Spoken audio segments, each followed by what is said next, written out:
você em casa com a Life? O que estuda e trabalha o dia todo? O que adora maratonar filmes e séries? Ou o que não perde um jogo ao vivo? O que não perde nenhum jogo da NBA? Ou aquele que vive jogando online até altas horas? Aquela que está sempre online nas redes sociais. Não importa qual deles seja você, tudo com a Life fica ainda melhor. Não perca tempo. Vencer mais, vencer Life. Olá a todos, bem-vindos a mais um Life Talks.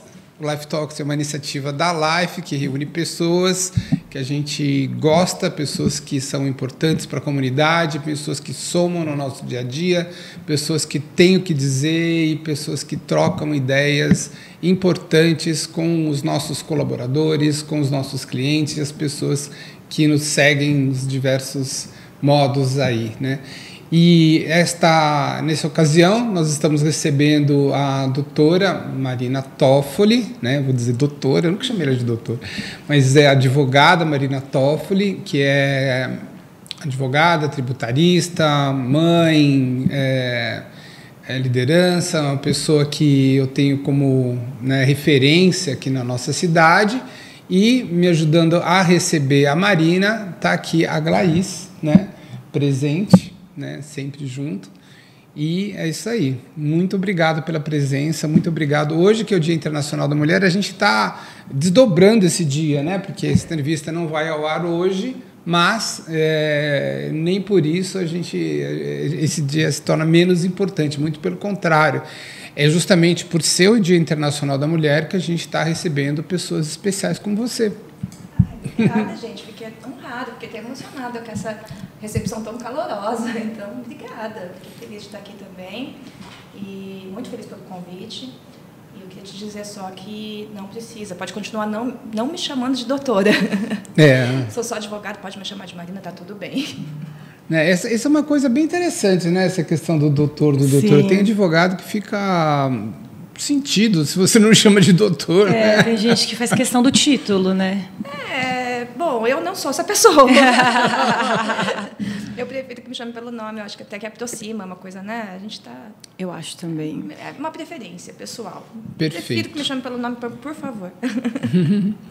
Marina, eu queria que você contasse um pouco, né, da sua trajetória. Nós temos coisas importantes para falar hoje, né? Esse campo, né, do direito tributário, né, que você trabalha é um campo muito masculino, né? Tem sido tradicionalmente exercido, né, como uma área explorada mais pelos homens, talvez historicamente, e eu acho que então a gente já se remete a dois assuntos diferentes. Um deles é o próprio tema, né, que é o direito tributário, e outro a questão da mulher exercendo, né, o seu papel de protagonista nesse ambiente, né? Como que a gente podia começar falando um pouco da sua trajetória? Como que você chegou nesse lugar hoje? O direito tributário me achou, eu acho. Eu trabalho com direito tributário há 19 anos já, então já tem alguns anos que eu lido com essa área. Eu comecei, por acaso mesmo, no direito tributário. Né? Eu comecei, logo que eu me formei, eu comecei a trabalhar em um escritório que me deu essa base, grande parte da base que eu tenho hoje, né? Tive bastante oportunidade de aprender ali, e foi quando eu me apaixonei. Esse escritório trabalhava especificamente com o direito tributário, e foi lá que eu me apaixonei, porque o direito tributário ele é dinâmico. Ele é difícil, não dá para a gente falar que o nosso sistema não é complexo, mas ele é dinâmico, ele é desafiador, então você sempre tem novidades ali. Então, quem não gosta de tédio, vá para o direito tributário, porque a gente não tem tédio. É muita novidade, principalmente nesses últimos anos. Né? Nos últimos anos foram bastante intensos. E desde então eu venho trabalhando basicamente com o direito tributário, me especializei em direito tributário, aí fiz vários cursos ao longo da minha carreira, sempre nessa área. Hoje estou terminando um mestrado em direito tributário também, em São Paulo, e gosto muito. Eu amo o que eu faço, assim, gosto bastante. Quanto a ser mulher no tributário, é um desafio. Né? Acho que ser mulher no mundo corporativo ele é um desafio, é sempre um desafio. Não sei se alguém vai me desmentir, se alguém tiver uma experiência diferente, vou ficar feliz de escutar, né? De saber que tem alguém coisa... mulher não vai. Se alguém desmentir, não é mulher, só homem mesmo que vai. Vou ficar feliz de ouvir uma experiência diferente, mas em geral o que a gente escuta é muito parecido. Então existe sim, é um ambiente dominado por homens ainda. Academicamente, eu vejo que isso tem mudado mais rápido do que eu imaginava, né? A gente vê ali mulheres em posições de destaque. No mundo dos advogados, além tributário, a gente já consegue ver muitas mulheres em destaque também, mas o que a gente vê, as posições mais altas, as posições do topo, normalmente ocupadas por homem. Então, não é muito comum. No direito tributário, a gente até vê bastante mulher. Mas é muito comum, por exemplo, eu ser a única mulher numa mesa de reuniões. Eu já te falei isso, eu acho. Sim. Né? A coisa mais comum é eu ser a única mulher na mesa de reuniões. E se eu tiver com algum homem na minha equipe que não sabe nada, ele pode ser um advogado da área empresarial, normalmente empresarial ali, mas não é um especialista em tributário. Pode ser um trabalhista, um advogado trabalhista empresarial. Se eu falar qualquer coisa, em geral, a primeira reação é olhar para o homem da minha equipe e falar, para ele, é isso? Né? E é o tipo de coisa que a gente vai aprendendo a lidar com o tempo. Não tem saída. Né? Você pode esbarrar, brigar com isso, bater o pé, ou você pode saber contornar. Normalmente, a minha reação é falar, olha, ele é um advogado trabalhista, mas eu te garanto que é isso, o que você acha? E pergunta para o advogado trabalhista que seja. O que você acha? Ele vai referendar, está tudo bem, não adianta você ficar brigando também. Eu cansei de dar murro em ponta de faca, sabe?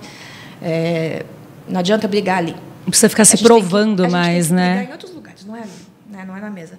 Então, você vai aprendendo assim, a lidar com a situação, porque quando a gente fecha o trabalho, quando as coisas andam, quando as coisas saem, quando a pessoa te conhece, não faz diferença mais.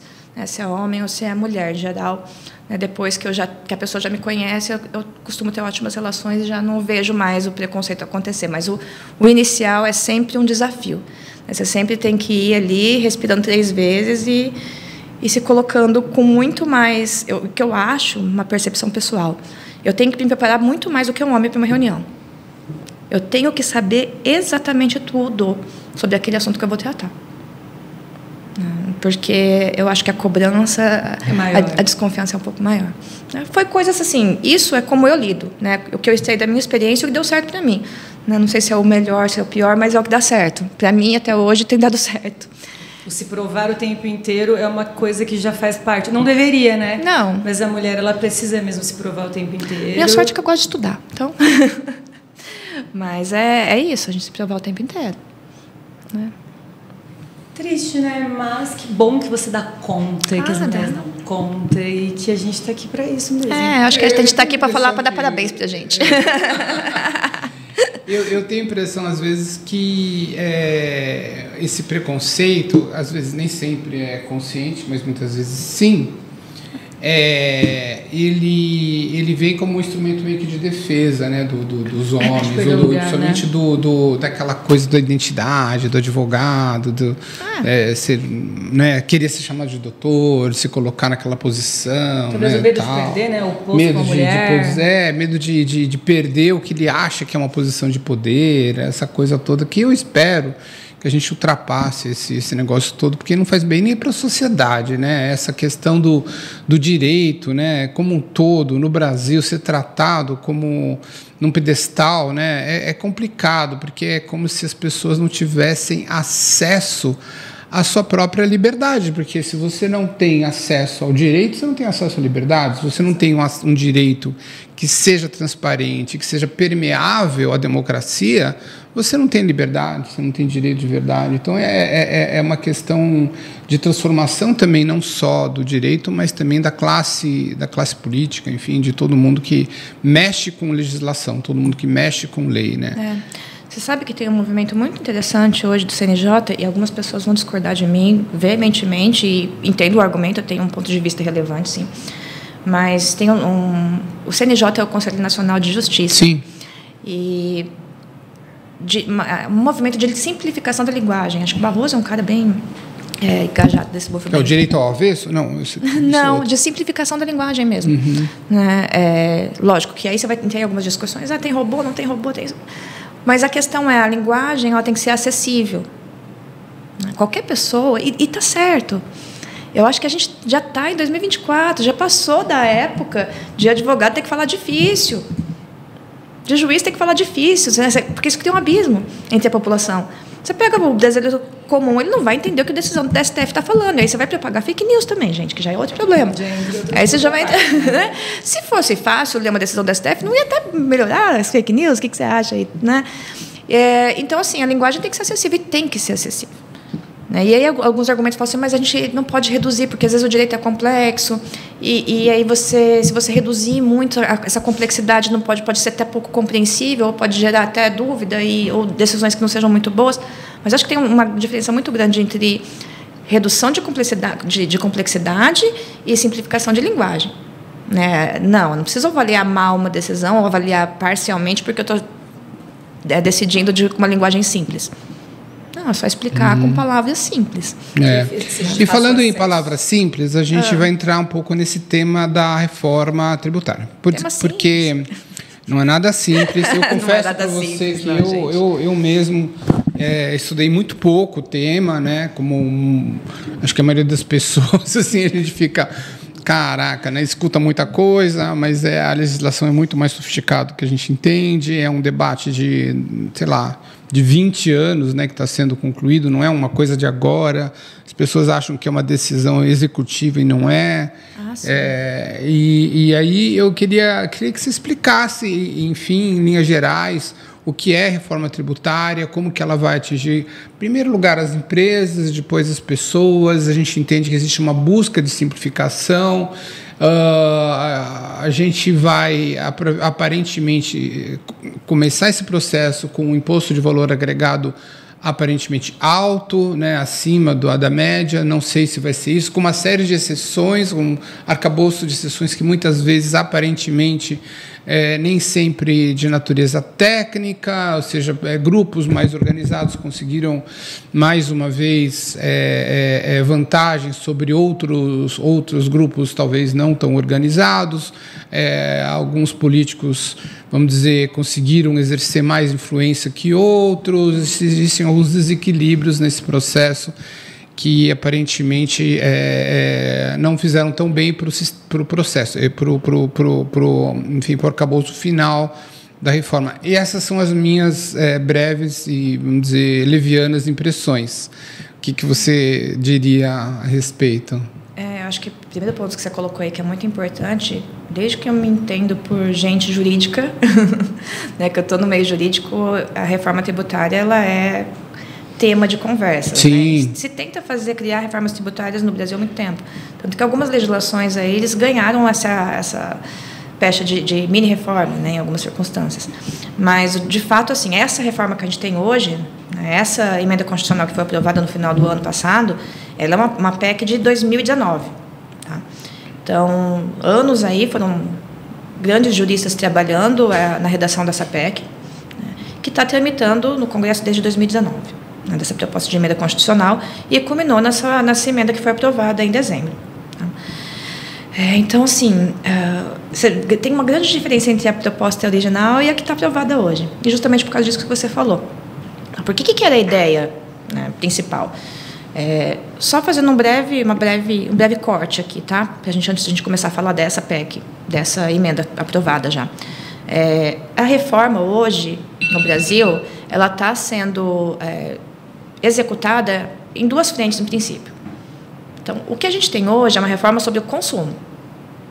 Mas meu imposto de renda... Isso aqui não existe ainda. Né? Não existe ainda aprovada a reforma do imposto de renda, das questões patrimoniais.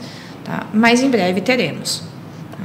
Então, o que a gente tem hoje, né, mais maduro? Tem a reforma sobre o consumo. Bom, o que era a ideia, né, de se criar no Brasil? Uma espécie de IVA mesmo. Né? Um IVA que conferisse neutralidade às operações. Então, um IVA que tivesse uma base ampla mesmo, para a gente parar de discutir o que é ICMS, é serviço, é mercadoria, é operação, o que é isso. E aquelas coisas que não são nenhuma coisa nem outra, não tem tributo, né? Não tributa nem pelo ICMS, nem pelo ISS. E que fosse plenamente não cumulativo. Né? Sim. Então, eu vou ter uma não cumulatividade plena e uma forma também de acabar com a guerra fiscal. Vamos colocar tudo no destino. Então, quem vai receber aqui? Vai receber o destino, tá? da operação.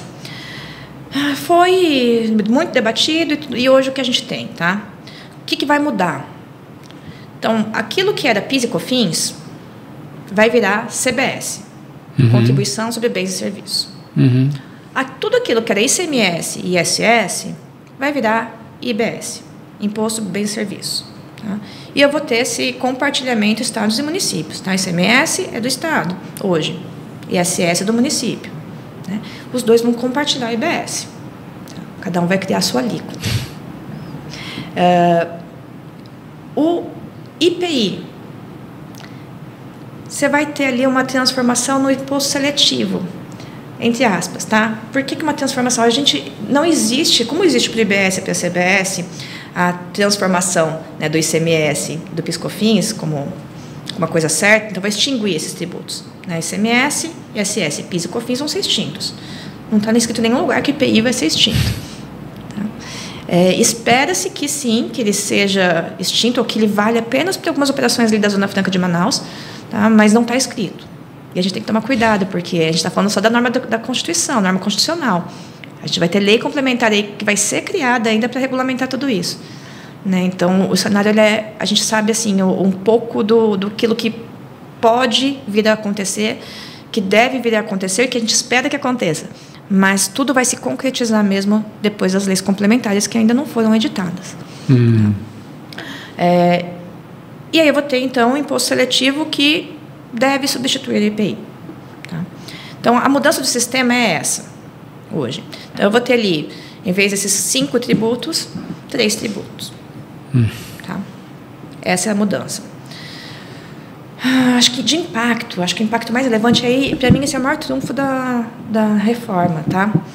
Quando a gente olha para esse IVA dual, que é CBS federal e IBS municipal e estadual, então é o IVA dual, né? Ele vai compartilhar ali. Você vai ter esses 2 tributos que são quase um só, com destinações diferentes. Quando você vai olhar para o formato dele, são 2 tributos que vão ter as mesmas regras para o fato gerador, que é amplo. Bens, operações com bens, direitos, serviços, tudo. Tangível, intangível, vai abranger tudo. Se você resolve importar, porque tem na importação também, importar um carro para uso pessoal, em tese, você vai pagar ali, o IBS, CBS, tá? Nessa importação. Mas eu não sou contribuinte habitual, sou uma pessoa física, você vai pagar. Tenho minhas dúvidas, assim, que se a gente for levar isso muito ao pé da letra, se você for vender seu carro, você vai pagar? Fazer que você receber, IBS, CBS? Me parece que alcança. Se não for legislado, né? Tudo que não for, tudo que não tiver no papel, enfim. Porque a base é muito ampla. Então, a gente tem que tomar cuidado também com a capacidade contributiva nessa base ampla aí, né? E isso é relevante na elaboração da lei complementar. Tá? O grande trunfo, para mim, então, a gente vai parar de discutir. Isso aqui incide ISS, isso aqui incide ICMS. São discussões homéricas que a gente tem sobre isso há anos, né, nos tribunais. E especialmente a neutralidade. Então, a neutralidade hoje é um princípio que está dentro da Constituição Federal. O que significa? Que, olha, a tributação ela tem que ser neutra, ela tem que impactar o menos possível naquela cadeia daquele produto. E a neutralidade aqui ela é efetivada pela não cumulatividade, que é um sistema que a gente tem no IPI e no ICMS hoje. Né? O que significa? No PIS/COFINS, no lucro real também. O que significa isso? Se eu tenho ali, né, vamos dizer que eu produzo capinha de celular. Se eu comprei, pensando no ICMS, eu adquiri ali na minha matéria-prima, nos meus insumos, enfim, produtos que eu paguei 1.000 de ICMS. E vendi aqui com 2.000. Não estou fazendo conta com a alíquota certa não, tá, gente? Estou fazendo conta para advogado, que é mais fácil de entender, da forma mais simples. E vendi, quando eu vendi, 2.000 incidiu de ICMS. O que eu vou pagar? 2.000 menos 1.000. Tá? Então, é sistemática de crédito e débito. Isso é um trunfo. Isso é muito bom. E a promessa, embora alguns desses tributos, né, com exceção do ISS, a maioria deles já tivesse um regime não cumulativo, o regime de tomada de crédito era muito complexo. As grandes demandas, ou acho que a maior parte das demandas hoje, tem a ver com creditamento de piscofins, creditamento de CMS, porque é complexo, assim, tem muitas limitações, cada ente cria o seu de uma forma diferente, aí tem interpretação do que gera crédito, do que não gera, e a proposta que a gente tem aqui, na reforma hoje, é crédito financeiro. Tudo que é despesa, né, que foi usado naquele processo produtivo, que é essencial, tudo que for despesa, salvo aquilo que for uso e consumo pessoal, que a gente entende que é o lado do sócio mesmo, tá? Então, tudo que é despesa gera crédito. Comprou, gera crédito. Então, tende-se a diminuir esses conflitos com relação à tomada de crédito. Para mim, o maior trunfo da reforma é esse. Tá? Porque, na verdade... desculpa, você quer falar? Não, é porque ela falou de consumo, do que é essencial, e aí é uma questão que eu quero até deixar para você depois, que essa semana eu tô me sentindo, né, que eu entrevistei muitas mulheres de várias áreas, e aí, falando com a Dani... tem a TexPink, o Pink Tax, que é a cobrança tributária injusta para mulheres, que tudo aquilo que é rosa, tudo aquilo que é feminino é mais caro. Só que entra naquela questão de que são produtos de uso essencial, de uso pessoal, que não deveria ser mais caro, né? E é uma das exceções, uma das boas exceções da reforma é a redução de base de alíquota desses produtos. Eu acho que está no 60%, com possibilidade de redução até 100%, tá? Higiene pessoal, produto menstrual, exato, produto por higiene. exemplo, absorvente, é mais caro. O homem usa, e a gente usa e paga mais caro. Não é um produto de luxo, né? Não, é de uso pessoal, mas não é considerado, Luiz. E aí uma coisa que a gente estava falando, por exemplo, se você vai no mercado, e aí tem a lâmina de barbear azul e a rosa, elas são iguais da mesma marca. A rosa ela é muito mais cara do que a azul, porque Sério? é TexPink, Pink Tax, alguma coisa assim, né? Que é a questão do... Tudo que é feminino é mais caro. Mas são dois pontos aí que eu acho que a gente precisa separar. E aí eu vou linkar, porque é uma coisa que me incomoda um pouco, até que ponto a gente mexer nessa estrutura da tributação resolve. Primeiro, né? Produto pessoal de menstrual até 100% de redução de alíquota. Pode ter alíquota zero. Nossa, que legal. Tá, legal, né? E o Pink Tax, assim... Eu vejo duas situações. Primeiro, alguns produtos que são essenciais saírem, né, não entrarem como essenciais. Né? E até tem uma discussão interessantíssima se maquiagem é essencial ou não. E aí me falaram uma vez, eu falei, você consegue numa reunião de trabalho sem maquiagem? Eu, particularmente, não. Se tem uma mulher aqui no estúdio que não está aparecendo, você consegue sem maquiagem na reunião? Não, né? Você vai numa entrevista de emprego, numa reunião de trabalho sem maquiagem? Você vai entrevistar alguém, você presta atenção nesse detalhe da maquiagem, de como a mulher está se portando, está arrumada? Sim. Viu, gente? É essencial. Então, mas peraí. Não deveria ser? São coisas diferentes. Deveria ser. Não deveria. Tá bom, a gente pode concordar que não deveria ser. Sim. Numa sociedade ideal, não deveria ser. Eu não vou dizer para vocês que eu não vou reparar. Ou que, a gente repara. Na nossa sociedade, a gente repara. E eu reparo, às vezes tem homens que usam maquiagem também. Sim, e tem culturas onde a maquiagem masculina é mais aceita que outras. Sim. Né? Agora, é muito do olhar do outro, né? É você se balizar pelo que você acha que o outro vai estar te avaliando. Eu acho que isso é bastante cultural, mas, enfim, estabelece a partir de padrões de beleza e tudo mais. Eu sei, por exemplo, que o meu rosto está meio manchado, que eu estou cansado. De repente eu podia ter tido um ruge aqui, né, Edgar? Não, ruge deixa com cor. Na próxima entrevista, no próximo podcast eu vou trazer um pozinho de arroz. Pó de arroz, olha como eu sou velha, pó compacto. Quero maquiagem sem alíquota. Do Luiz Eduardo. Mas, você sabe que eu não sei se tem a ver com o que com a nossa preocupação com a imagem, que o outro vai ter com a nossa imagem. A questão é que, assim, você arriscar... Para a mulher, acho que é meio sinal de desleixo para uma reunião de trabalho ou para uma entrevista de emprego sem... Mas é interessante como... Se for um homem, não é desleixo, o homem não está arrumado, né? E você não vai... Ninguém vai arriscar. Mas se você quiser um emprego, você não vai arriscar. Interessante como o cultural acaba afetando essa questão toda, né? De como que a gente paga os tributos, o que é que a gente atribui valor, Exato. Não é? Sim. Se você atribui valor, se aquele valor é um valor essencial, ou se ele é um luxo, se ele é um luxo, a gente entende que aquilo tem que ser mais tributado ou não. Posso ser leiga e ter entendido errado, mas pelo que eu entendi, a mulher ela gasta muito mais com consumo do que um homem. né? E a desigualdade salarial ainda é muito grande para a mulher e para o homem. Olha que coisa. E aí tem um outro ponto, né, dessa situação, que aí não é tributária especificamente, mas é de prática comercial. Se você pegar, você falou da Gillette, né? Da Gillette. Se você pegar a mesma Gillette com a mesma base, uma azul e uma rosa, a rosa vai ser mais cara porque eles vão colocar um preço maior, porque muito mais caro. Mais na rosa. Essa questão. E eu percebi sozinha. E eu fui perguntar para ela, ela falou, tá aqui na matéria que ela ia falar, que é o Pentex. Mas eu já tinha prestado atenção, porque eu falo, gente, eu fui comprar pro meu pai um valor. Aí eu vi para mim a mesma coisa, mas do dobro do preço. Dobro não, uns 10 reais, 6 reais, 10 reais a mais. Eu falei, mas é igual, a mesma marca, só porque mudou a cor. Aí eu falei, cara, shampoo também feminino é mais caro. Coisas que são voltadas para a mulher, especificamente, é mais caro. E assim, a tributação, ela é relevante para isso, ela é muito relevante. Mas a gente caiu num assunto que é bem próprio do dia, né? A tributação é justa para a mulher. E eu acho que a gente, como sociedade, tem que ser atuante no sentido de que esses benefícios tributários se revertam mesmo em benefício para a população, para o consumidor final.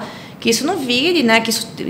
Que seja convertido em redução de preço, de fato. Né? Não em aumento de receita, de lucro, enfim. Né? Não quero ser muito técnica aqui na situação. Sim. Mas que isso realmente seja revertido na redução de preço. Cara, que é o que importa, né, para alcançar especialmente a população de baixa renda. Para poder mas aí a doação de absorvente na rede pública foi um tormento, gente, no ano passado, entende? E é uma coisa que é essencial para a mulher. Aí a gente vai entrar num aspecto que a reforma tributária não cobre, que é como esse dinheiro vai ser utilizado, né? Que eu acho que uma das coisas que que tornam os impostos caros do Brasil é justamente a incerteza do que se o governo vai receber ou não, e que tipo, né, de negócio vai ser sonegado. Hoje eu tenho escutado um podcast falando sobre a história do jogo do bicho no Rio. Cara, tem mais de 120 anos e tal. Alguém já pagou imposto sobre aquilo, entendeu? Por que não legaliza de uma vez um negócio que já está 120 anos rolando, entendeu? Por que tem tanta hipocrisia na nossa sociedade, né? Mas isso Luiz, é hipócrita. São coisas assim, que se um determinado setor não paga, outros setores vão pagar mais. Exatamente. Né? E essa foi uma outra discussão que teve ali no debate, né, da aprovação da reforma. Porque a ideia inicial era um sistema sem exceções. Né, sem regimes favorecidos, sem regimes diferenciados. Você tem que ter sempre um contraponto. Né? Não ter exceção é bom, dá uniformidade para o sistema. Né? Mas é justo, né? Eu consigo ter isonomia aí, porque às vezes a gente tem que olhar para um setor específico. Então, por exemplo, um setor, eu vou colocar uma alíquota de 25%, que é o que se espera, né? De 25% a 29% do IVA. Porém, eu estou trabalhando com uma sistemática de neutralidade, né, de crédito financeiro. Então, mas tudo que eu tiver de despesa, eu vou usar como crédito. Então, eu vou ter uma alíquota alta, mas eu também vou ter ali uma possibilidade de crédito-débito que talvez o valor que eu vou recolher não seja tão alto assim. Mas e atividade que não tem aquisição, né, de bens materiais?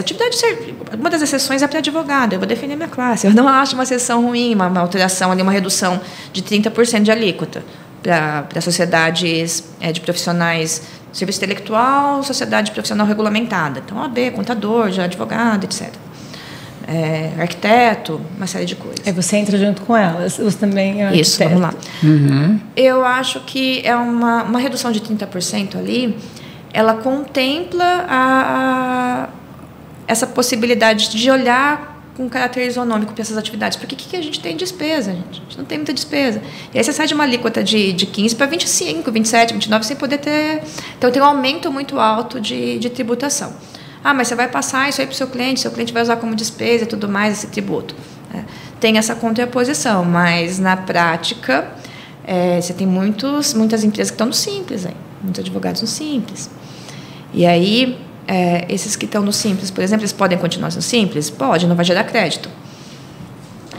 E se eles... O que vai acontecer se ele não gerar crédito? Tem que diminuir o preço.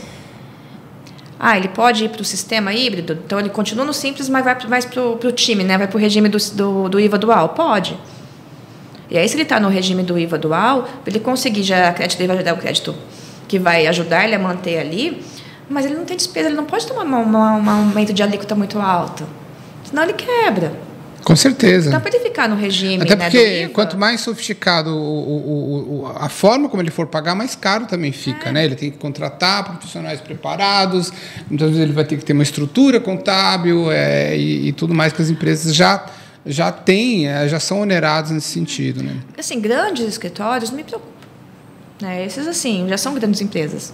Já são empresas. Com certeza. Grandes empresas, grandes negócios. Exato. Mas o que eu penso, assim, nessas sociedades profissionais, os pequenos mesmo. Quem está no Simples. Para quem está no Simples, o bom é ficar no regime do IVA. Né, para os menores. E para ficar no regime do IVA, ele precisa ter um ajuste ali nessa alíquota. E agora eu vou fazer uma pergunta de leiga mesmo, porque eu não sou nem advogada e nem tão inteligente quanto o Luiz Eduardo, que entende todos os assuntos, porque você entende todos os assuntos. Entende mesmo. Né? As empresas menores pagam mais do que as outras? Ou pagam igual? Porque a gente ouve bastante isso, né? Eu sou um pequeno empresário, mas eu pago mais que o grande. É verdade? É difícil afirmar isso assim como uma verdade absoluta. Tá? Não acho. Não acho que seja o caso. Porque quem está no Simples... Eu acho que você está me falando do pequeno que está no Simples, no regime simplificado. Talvez, se a gente pensar proporcionalmente, né, ele pode ter essa sensação de que ele paga mais porque, proporcionalmente, o que eu tenho de receita e aquilo que eu pago de tributo é muito oneroso para mim. Mas eu acho pouco provável, tá? Eu não tenho dados oficiais para te falar isso. Na verdade, talvez seja pela questão eu acho que é mais do faturamento. Sensação. Talvez o faturamento não seja tão alto e acaba tendo que ter as despesas de imposto, porque o Brasil a gente sabe que acho que é o país que mais cobra imposto, né, de todo mundo. Mas assim, se a gente for olhar, né, o faturamento, para quem está no Simples, as alíquotas que essa empresa paga ali são sobre o faturamento, tá? O Simples ele é um paralelismo aí. Ele, em vez de pagar cada hora para um ente, eu vou pegar o faturamento, aplicar uma alíquota única, né? E isso vai ser distribuído entre os entes, né, de acordo com a atividade. Então, uma simplificação mesmo. E ele deu muito do Simples é usado aqui, né, de ideia nessa reforma, tá? Até para a gestão dos recursos. Então, assim, em tese, ele paga menos. Tá? Já aconteceu de uma empresa que está no regime simplificado pagar mais tributo do que se ela estivesse no regime comum, né, ou no lucro presumido, ou até no lucro real, sim. Porque vai chegando um momento, o Simples ele faz uma gradação que a empresa, quanto maior o faturamento dela, maior vai ser a alíquota que vai incidir sobre o faturamento para tributo. Então, começa ali, salvo engano, começa ali uma faixa, não lembro o valor, mas com 4%, sei lá. Vou chutar aqui, tá, gente? Porque eu não recordo certinho, mas acho que é 300 e poucos mil, 4%.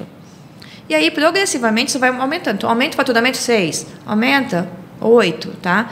E assim vai aumentando sucessivamente, de acordo com o aumento do faturamento. Em algum momento, isso é uma presunção que o Estado fez. Vai ser assim. Em algum momento ali, que ele vai crescendo, ele precisa simular o regime tributário dele. Porque, realmente, ele pode estar pagando mais. Tá? Mas quando ele já estiver muito próximo de sair do Simples, que é o limite hoje a 4.800.000, que é um limite de faturamento anual. Isso ainda é o Simples? E é um limite baixo, tá? Porque está nesse limite de 4.800 há muito tempo. Tá? Então, é um limite muito baixo, que a gente está falando de faturamento, não de lucro. Tá. De tudo que ele fatura. Não é o lucro. Então, às vezes, ele tem um lucro pequenininho ali, e uma empresa que fatura 4.800.000 no ano é uma empresa pequena ainda. Esse limite do Simples precisava subir. Porque, para quem está ali saindo, com 3.600.000, ele sai do Simples Nacional para o Estado. Então, se fatura 3.600.000, ele já não pode estar no Simples para o Estado. Ele tem que recolher o ICMS por fora. Estados e municípios, ICMS e ISS. E aí, 4.800.000 já sai do federal também. É um limite baixo, porque quem está nesse faturamento, às vezes, não aguenta pagar os tributos de no lucro real do lucro presumido, que são os outros dois regimes. Serão bem mais altos. Então, dependendo da atividade, é nítido que ele está pagando mais, mesmo estando no Simples. E da operação, não é só atividade, não existe planejamento. Se alguém falar, não, nesse valor, nessa atividade, com certeza você está pagando mais ou menos, sem olhar seus números, fujam. Porque não existe receita de bolo. Planejamento é olhar para a operação como um todo. Só porque era na atividade X ou Y ou Z, o planejamento melhor é esse. Não. Em geral, em algumas atividades com algum faturamento X ou Y ou Z, em geral, a gente já, pela experiência, vai vendo que costuma ser mais vantajoso tal, não tá. Mas ainda não dá para saber. Nunca pode ser, não dá para ser uma resposta fechada, sem olhar para aquela atividade especificamente. Porque pode ter alguma peculiaridade, né? Não dá para saber. Mas, enfim, eu até perdi o que eu estava falando. É que tá muito legal. Não, a gente vai indo, né? Vai embora, porque esse assunto ele vai longe. Assim, então, não sou advogada, aprendi então a gente tá a gente começou pelo profissional, nem a gente vai, na verdade, receber uma aula, não nem entrevista. Mas basicamente é isso. Eu quero ouvir Marina por Marina. A gente começou direto mas vamos pelo pessoal, então. Vamos falar mais sobre a Marina. Legal, cara. A gente foi muito pessoal, muito profissional. E a gente nem descobriu Marina por Marina. Quem é a Marina? Marina é mãe, a Marina... O que a Marina, né? O que mais que a Marina tem, além de saber tantas coisas sobre números, que é uma coisa que particularmente eu tenho muita dificuldade de entender. Mas a minha pergunta era boa, pelo menos. Não, é uma ótima pergunta. Big Techs foi legal. É uma ótima. Excelente. Então, conta um pouquinho de você. Qual que é a sua trajetória? Eu sei que você é mãe do João, querido, né? Que você batalha muito, que você também atuou bastante nessa frente, né? De inclusão, né? Me conta um pouquinho sobre isso, como que é o dia a dia, esse contraste, né, que você tem, né, de você ter esse cuidado tão dedicado, tão atencioso, né, para o João e de repente você tem que lidar com esse mundo corporativo feroz aí. Isso é muito boa, né? Porque olha, eu tô encantada. Eu que nem gosto de números, fiquei super só entendendo. Ai, que bom, porque como eu falei, acho que a linguagem tem que ser simples. Todo mundo tá entendendo, tá ótimo, gente. Bom, eu sou de Garça, né? Nasci em Garça. Minha família está toda em Garça. Então, embora eu seja Toffoli, eu não tenho raízes em Marília. Mas criei as minhas raízes aqui, ainda são curtinhas, porque eu mesma criei minha raiz familiar aqui. Estou aqui há 20 anos, 22 anos. Então, já considero a minha cidade que me acolheu. Que tem parte da família aí que eu escolhi para ser minha e que eu conheci depois de nascer, né? Os meus amigos, né? Grande parte da minha família do coração está aqui. Gosto muito de Marília. E minha trajetória... Bom, já falei um pouquinho da minha trajetória profissional, né? Pessoal. A minha trajetória profissional aconteceu em Marília, então foi por isso que eu vim. Eu vim para estudar, na verdade. Vim fazer faculdade. E no meio do caminho veio o meu presentinho, que o Luiz está comentando agora. Em 2012 eu tive o João Gabriel.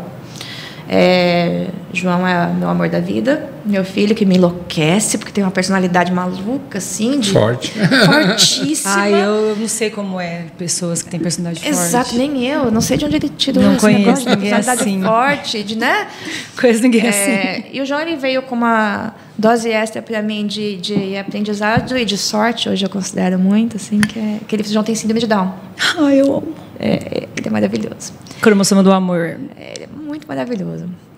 E assim, foi muito difícil no começo lidar com tudo, não tanto com o diagnóstico. Na verdade, assim, depois, sendo muito transparente aqui, até né, servindo não sei, de compreensão para alguma mãe também que passou por isso. De inspiração e de espelho. Inspiração também, mas assim... eu tive 2 momentos, né, com o diagnóstico do João. Então, eu tive um primeiro momento que era ali de... seu filho tem síndrome de Down. Que foi depois que ele nasceu. E assim, daí 10 segundos passou na minha cabeça, meu Deus do céu, e agora? Será que ele vai sofrer na escola e tal? Falei, bom, mas ele tá vivo, que ele estava na UTI no Natal. Né? Ele melhorou, ele tá vivo. Falei, tá bom, tá tudo bem, o que eu tenho que fazer agora? Vamos lá. E vida que segue, né? E foi ótimo e tudo mais, só que... O que eu tenho que fazer agora? Estimulação precoce. A coisa mais importante que você tem que fazer é estimulação precoce. Físio, fono, terapia ocupacional. Então, tudo que precisa para a criança se desenvolver. O que eu fiz com o menino, gente? Eu fiz ele fazer um monte de estimulação. Mas ele fazia tanta estimulação porque eu estava achando que eu estava sendo a melhor mãe do mundo, né? E estava sendo a melhor mãe que eu podia ser naquele momento e tal. Mas até então, que foi meu segundo momento. Demorou uns 2 anos para eu conseguir aceitar que... Calma lá, né? Ele pode ter deficiência intelectual, não precisa super estimular ele, está tudo bem, o pacote completo. Então, contando tudo isso até assim, porque foi uma coisa que eu percebi depois, né? A gente é humano ali e hoje eu consigo, acho que aceitar muito bem, até agora, depois eu mudar e descobrir outra coisa eu conto, mas aceitar muito bem, não sei se eu tenho direito de falar isso, né? Aceitar, mas aceitar dentro de mim, né? Muito bem, assim, todas as circunstâncias que envolvem o João, e cara, foi o maior presente da minha vida isso. Foi libertador ter o João. Foi muito maravilhoso, mas eu estou contando isso porque nos 2 primeiros anos do João, eu hiperestimulei o João demais, assim, né? Então agora a gente sabe por que ele é assim. Exato. Marina, você acha que... Agora uma pergunta bem voltada por ser mulher mesmo, ser mãe. Você acha que foi mais difícil para você ter que ficar se provando enquanto mulher no tributário, no mundo corporativo, ou lidar com a sociedade e um filho que... na verdade, gente, é que eu, particularmente, enquanto fisioterapeuta, numa vida passada, eu sempre gostei muito de lidar, porque eles são muito amorosos, né? Eles são muito carinhosos, e por isso que a gente brinca que o cromossomo 21 é o cromossomo do amor, porque realmente eles são muito amorosos. Você acha que você teve... São duplamente desafios, né? Enquanto mulher, mãe e no corporativo, você acha que o desafio foi maior no pessoal ou no profissional? Porque foram 2 coisas muito desafiadoras, né? Olha, vou te falar que, assim, a gente tem muita sorte, eu e o João, porque a gente tem poucos episódios de preconceito ao longo desses 11 anos, quase 12. Acontece, mas não é tanto. Nossa, muito pouco. Ou eu não percebo, tá? Às vezes eu fico tão ali que eu... Muito pouco, muito pouco. Eu tenho uma terceira coisa. Eu vou dar já que você está perguntando uma das 2 coisas, não, nenhuma nem outra. A coisa mais difícil, para mim, é ser mãe, assim, eu acho muito difícil ser mãe. E eu acho ótimo que você está falando isso. Responsabilidade, é difícil ser mãe, é difícil tomar decisão todo dia, assim, porque a gente sempre, o que eu contei agora? Que desmistifica, eu errei com né? Meu filho, acabei de contar, eu errei. Tava querendo ser a melhor mãe possível, por que eu achei? Eu achei que eu tinha que superestimular ele. E foi o que eu fiz, né? Eu falei, Bom, bem-vindo ao mundo dos pais. Exato. Eu sou mãe, mas a minha mãe ficava falando o tempo inteiro... eu vou chorar falando minha mãe. Mas a minha mãe ficava o tempo inteiro falando assim, ai, filha, eu errei tanto com vocês na adolescência, porque não deixava sair, ou porque deixava sair, ou porque quis fazer tal coisa, fiz errado, ou porque queria ensinar não sei o que e não ensinava. E eu acho que essa é a missão de pai e mãe, né? Sempre... como que você criou de ser humano? Como que você forma outra pessoa, né? Você é um ser humano criando outro. Acho que vai errar. Eu entendo muito bem essa posição também, porque eu sou pai. E não tem como não errar, né? Não. Tem como não errar. Minha mãe também me dizia a mesma coisa. Eu já disse várias vezes isso para os meus filhos. Eu lembro de momentos que eu não sabia o que fazer, então... fazia alguma coisa que não era o certo, né? Então, assim, ser pai, ser mãe, não é fácil. Eu acho que na posição da Marina, que tem uma personalidade intensa, que é super protagonista, tal, que tem um olhar muito para fora, tem essa energia toda de atenção focada, para ela ser mãe é um pouco, não é que o mais difícil, mas é um desafio a mais e que é muito pedagógico por sua vez, né? Muito. E assim, né, ser mãe nesse contexto, né? Exatamente. De estar ali, não no contexto da deficiência do João, no contexto, aí misturando as coisas, no contexto da minha vida profissional, acadêmica e tudo mais, porque você quer dar conta de tudo.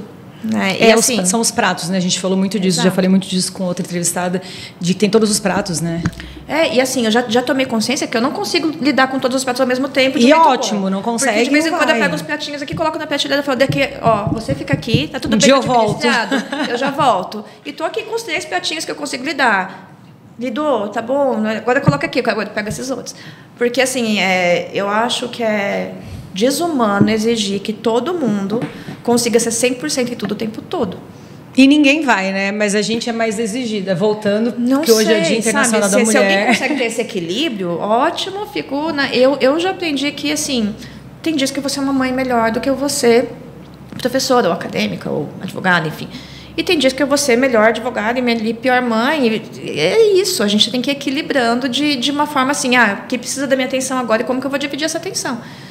Então, ao longo do tempo, aí, eu fui tentando buscar ali algumas fórmulas para manter um equilíbrio, para nada ficar para trás, né? Mas tem hora que uma coisa precisa de mais atenção, outra hora é outra, e assim a vida vai seguindo. Cara, e olha que legal, eu tive contato com 12 mulheres diferentes essa semana, de segmentos diferentes, e só uma não era mãe. Além de mim, eram 12, além de mim, só uma não era mãe. E todas elas têm essa mesma... Se você é a sua dúvida, elas não estão dando conta também. Exatamente, foi o que a gente mais ouviu. Parabéns. Parabéns, você está igual todas as outras mulheres, que são muito boas profissionais, boas mães, porque assim, é aquilo que a gente fala, assim como o homem também, mas então, é porque a mulher é mais cobrada. Ninguém dá conta. Ninguém dá conta de tudo. Uma hora uma coisa vai estar maior que a outra. Acho que a gente tem que normalizar isso, né? De poder falar sobre exatamente. isso. Se a gente não dá conta, aí vai uma ideia, né, para as pessoas mais novas. Cara, tá tudo bem. Entendeu? Tudo bem. Tá tudo bem, porque é normal. O normal é não dar conta mesmo. Se você estiver dando conta de tudo, é porque tem alguma coisa errada, porque você está... Você está fazendo mal alguma coisa, né? Você não está fazendo bem nada. Você está dando conta de tudo, superficialmente de tudo. Exatamente, é porque você não está se propondo a fazer nada. Não tá tudo bem feito, né? Entendeu? Só dar conta de tudo...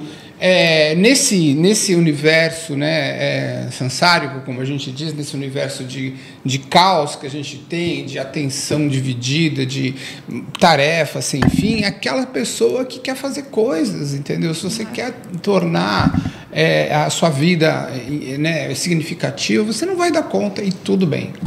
Né? E tá tudo bem não estar tudo ok, né? E você sabe que muito disso, para mim... de entender os meus limites, de entender que tá tudo bem, não ter que fazer tudo, não ter que cumprir todos aqueles tiques sociais, né, e tudo mais, eu aprendi com o João. O João, ele foi o maior professor da minha vida. Vai chorar. Ai, chora, porque eu já chorei com todo mundo, eu quero chorar com você também. O João, ele trouxe uma forma, ele mudou a minha forma de ver o mundo. Profundamente, assim. Muitas coisas perderam completamente sentido para mim. E ficou muito mais fácil entender e compreender as pessoas no geral mesmo, assim. E especialmente ser menos dura comigo em alguns aspectos, né? E questionar alguns porquês, sabe? Fazer alguns questionamentos, assim, trazer alguns porquês. Precisa ir bem na escola. Por quê? Por quê? Todo mundo vai ser feliz com o que aprende na escola? Lógico, você tem que ter ali, né, o básico. O que eu espero para o João hoje? Assim, que o João saiba que ele tem autonomia. Então, ele precisa ser alfabetizado, ele precisa usar uma calculadora, ele precisa... Isso é o mínimo para qualquer profissão. De resto, que ele encontre a profissão que vai fazer ele feliz, sabe? Puxa, isso é libertador. E talvez a profissão que vai fazer ele feliz seja uma faculdade. E aí, sim, infelizmente, a gente tem um sistema que tem que fazer vestibular. Então, se a sua profissão que vai te fazer feliz é uma faculdade, aí você precisa realmente. Então, achar o propósito de algumas coisas, assim. Isso foi muito bom para mim. Então, na verdade, a maternidade foi difícil, mas também te mudou completamente? Totalmente. E te trouxe muita coisa boa. Sempre, né? Muito. Sim. Foi a melhor coisa. Se eu pudesse escolher o João, acho que eu já te falei isso. Sim. Se eu pudesse escolher o João hoje, eu escolheria ele exatamente como mulher. A única coisa que eu não escolheria a gente para fazer a cirurgia do coração. Isso não, gente, que difícil. Isso é comum nos bebês Down, né? Tem que fazer a cirurgia da válvula. Isso, né? Deus, por favor, podia mandar 100 na próxima. Luiz. Mas É isso aí. Bom, nós estamos chegando no final da nossa entrevista. Nem falamos muito da reforma, tem um monte de ponto ainda. A gente pode voltar. Na verdade, a gente pode fazer a gente pode fazer você de novo. Só sobre isso. E aí a doutora Gabriela, e aí a doutora Gabriela jurídico, poderia estar junto. Pronto. Que a nossa jurídica está escondidinha ali atrás da Marina, fora da câmera, vai voltar. E aí o Alair podia estar junto. O Alair também. É verdade, sabe por quê? Seu Alair, administrativo, entende tudo de números. Ele e a Gabi vão te entrevistar. Acho que não precisa nem eu, pode ser os dois. E eu e o Luiz vão ficar assistindo ali também sentadinho. Pronto. Não, esse é um tema muito importante, é importante para as empresas, é importante para todo mundo. Eu acho que a gente está nesse momento de desafio, né, de até se encontrar, porque a ideia é que a gente possa, que a reforma tributária seja uma coisa positiva, né, e que a gente possa liberar uma energia aí de crescimento, de investimento no Brasil, que hoje está paralisada por conta dessa complexidade, que é trabalhar, que é você ter empresa e tudo mais. Então, isso é muito importante. Sim. E eu admiro quem está na linha de frente, né, como você, estudando o tema e cada vez se aprofundando mais. Eu né? admiro também, porque, olha, para conseguir entender tudo isso. E ter uma opinião, né? Porque aí as pessoas... Você é a favor da reforma tributária? Não sei, depende de quem está. As pessoas chutam muito e elas acabam adotando um viés ideológico que não é pertinente, entendeu? Exatamente. O que acontece, gente? Não importa mais quem é a favor, quem é contra, tá aí. A gente não vai ter muita opção, né? A gente tem, tá aprovado, virou emenda constitucional. A gente vai muita coisa, talvez isso vá virar um contencioso, vão questionar, porque está ferindo a autonomia dos municípios, está quebrando o pacto federativo. Cláusula pétrea, não podia nem com alteração constitucional, né? Cláusula pétrea significa, olha, não pode mexer, não tem jeito, não pode nem vir uma emenda constitucional e mudar essa parte da Constituição. E veio uma emenda e mudou. Então vamos questionar, tem gente que está questionando isso, poderia mexer nisso, não poderia, enfim, pode ser que gere, mas até que isso gere esse contencioso e um Supremo decida desse jeito, está aí, está feita, está lá na Constituição. Então, eu acho que agora o que a gente tem que fazer é trabalhar ativamente para que todas essas partes boas, e aí não digo eu, tá? Mas quem está aí com possibilidade de chegar até o Congresso, né, na elaboração dessas leis complementares, de ter alguma influência para que as coisas boas da emenda constitucional não se percam, é um momento. Né? A gente não pode ignorar a forma como alguma política é feita por aí. Né? Não, é feita. Me preocupa muito que nas comissões da lei complementar a gente não vê ali representante da sociedade civil que sejam técnicos mesmo de tributário, que sejam... Né, você não vê ali. As comissões me decepcionaram um pouco, né, da elaboração. Me decepcionaram bastante, na verdade. Poxa, a gente tem tanto nome bom por aí que poderia estar lá colaborando. Né? Então, isso para mim foi um ponto de decepção. E eu acho que a gente tem que, como sociedade, hoje ficar atenta para que isso não se perca. Né, para não dar uma visão fiscalista, arrecadatória, né, na elaboração dessas leis complementares e que a gente possa manter aí as coisas boas, né, da reforma. Isso não vai ter unanimidade. Vai ter gente que vai achar que é ruim, vai ter gente que vai achar que é boa. Eu acho que tem pontos ótimos, eu acho que tem pontos que poderiam ser melhores. Mas está aí, vamos lá, tentar pelo menos manter esses bons pontos e não deixar que a lei complementar, que é o que vai de fato falar para a gente como vai ser, né, como vai funcionar na prática, não deixar que ela se perca, que as pessoas se percam na elaboração dessa lei. Então, acho que meu chamado principal aí é para quem tem essas possibilidades, que a gente devia se organizar socialmente para fazer isso acontecer. Perfeito. Esse é um desafio, então. Super desafio. Eu queria super agradecer a sua presença aqui, agradecer a todos pela audiência, agradecer a Glaís por estar aqui do meu lado, agradecer ao Edgar, que está proporcionando tudo isso daqui, né, o pessoal lá da TV+. E é isso aí. Muito obrigado a todos e até mais. Quem é você em casa com a Life? O que estuda e trabalha o dia todo? O que adora maratonar filmes e séries?